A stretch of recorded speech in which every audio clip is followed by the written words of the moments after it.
स्वागत आपका Himachal fast express पर। मंडी की इंदिरा मार्केट में इस वक्त हम हैं और इस वक्त शाम का समय हो गया है, परंतु चुनावों की सुबुगाहट से अभी 1 तारीख को चुनाव हैं, 4 तारीख को उसके नतीजे निकलने हैं, परंतु आप देखिए कि इस पूरी मंडी की शेरी मंच के पास की जो इंदिरा मार्केट है वहाँ पर लोग इस वक्त बैठे हैं।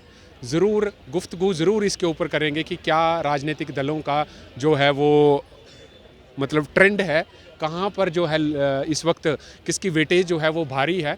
हम ज़रूर यहाँ पर हमारे साथ बैठे हैं कुछ मतलब जनता के साथ, हम ज़रूर इसके बारे में थोड़ा सा बात करेंगे। सर आप बताएं कि आप कहाँ से हो? वैसे लग रहा है आपने कांग्रेस का लगाया, तो कांग्रेस के ही समर्थक आप दिख रहे हैं। क्या लगता है, क्या है कि विक्रमादित्य सिंह इस बार चुनावों में कहाँ तक भाजपा की जो उम्मीदवार हैं कंगना रनावत जी, उनको कहाँ तक टक्कर दे रही हैं? देखिए, जहाँ तक जैसे जैसे चुनाव के दिन नज़दीक आ रहे हैं और स्थिति साफ हो रही है कि कंगना जी का और विक्रमादित्य जी का मुकाबला नहीं लग रहा। पहले हम सोचते थे कि बहुत मुकाबला होगा, जैसे अब चुनाव नज़दीक आ रहे हैं तो लोग खुद कंपैरिजन कर रहे हैं, तुलना कर रहे हैं। वो कहते हैं कि एक तरफ ऐसा आदमी है जो जिसको अनुभव है, विक्रमादित्य जी 2 बार के विधायक और अभी मंत्री भी है, और दूसरा वो जिस पृष्ठभूमि से है तो वो सारी राजनीतिक और सामाजिक भूमिका है उनकी। तो ये जो अभी हमारी विपक्ष की जो आई है कंगना जी, इनको एक्चुअली विपक्ष तो नहीं बोल सकते अभी, तो उम्मीदवार नहीं, हमने इनको विपक्षी कर दिए डिक्लेयर। अच्छा, आपने पहले कर दिए? पहले कर दिए जी। अच्छा। तो ये लोग अभी इनको इस चीज़ का अनुभव नहीं है जी, जी। ना सामाजिक सेवा की। इतनी आपदा आई हमारे प्रदेश में, खास करके मंडी पार्लियामेंट क्षेत्र में, और ये कहीं नज़र नहीं आए। और जबकि विक्रमादित्य जी, रानी साहिबा जो उस समय MP थी, हमारे माननीय मुख्यमंत्री जी सुखविंदर सुक्खू जी पता नहीं कितने किलोमीटर पैदल चल के वो लोगों के पास पहुंचे, उन्होंने वहां जाके लोगों को रिलीफ दिया, और ये लोग कोई उस समय नज़र नहीं आए। तो हमें तो वो ऐसा प्रत्याशी चाहिए जो हमारे दुख सुख में भी खड़ा हो। अच्छा, आप कौन सी विधानसभा से आते हैं? मंडी लोकसभा की? मैं मंडी इससे सदर से हूँ जी। अच्छा, तो फिर अगर हम 2022 के चुनावों की बात करें जो विधानसभा के हुए थे, चंपा ठाकुर जी का सीधा मुकाबला अनिल शर्मा से था, तो कम से कम 9,5-10 हज़ार वोटों से थी कांग्रेस, यहाँ से पीछे ली थी।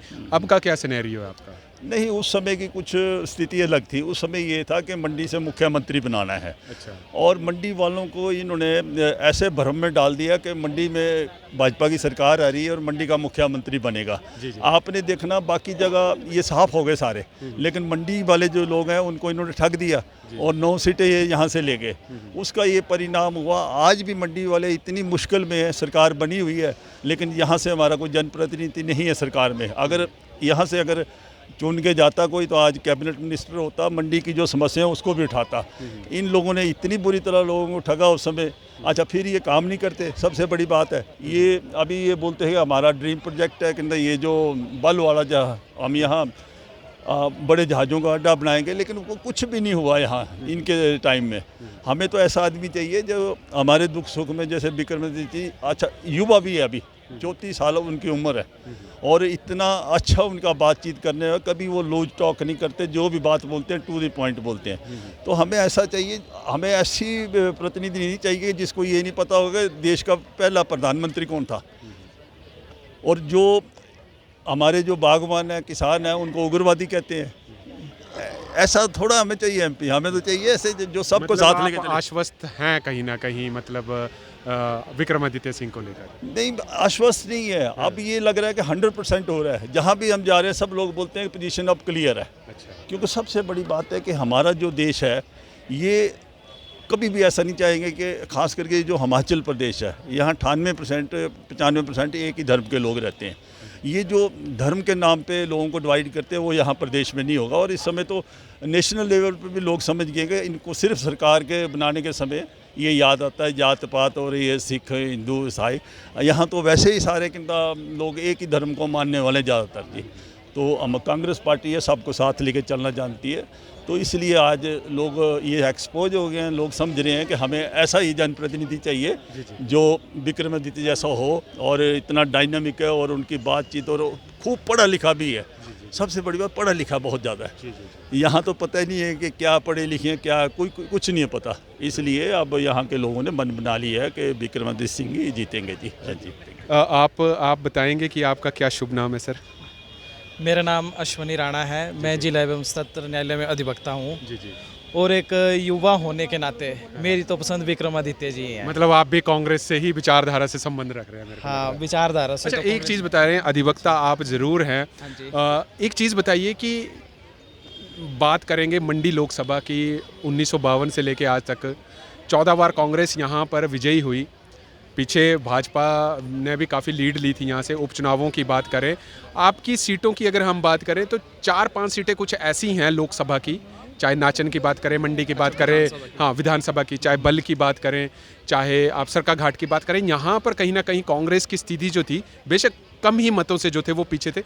अभी की क्या स्थिति है आपको यहाँ पे लगती इस बार कांग्रेस पूरा एकजुट होकर चुनाव लड़ रही है और साथ में हमारा महागठबंधन बना हुआ है जिसका हमें पूरा सहयोग मिल रहा है।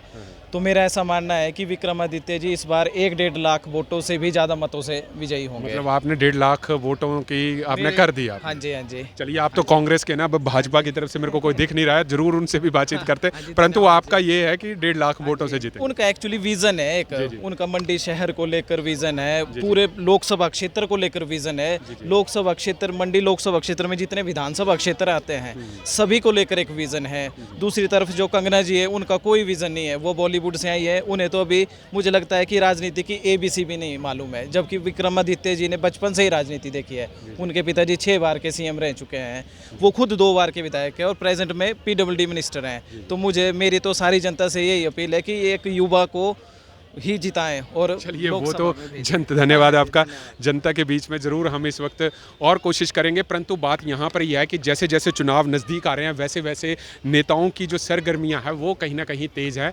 अब ये देखने वाली बात होगी कि 1 जून को मतदान होगा, 4 तारीख को रिजल्ट निकलेंगे। किसके पक्ष में जनता आशीर्वाद देती है ये तो 4 जून को ही पता लगेगा। तब तक आप जुड़ रही है हरीश वर्मा के साथ, हिमाचल फास्ट एक्सप्रेस के।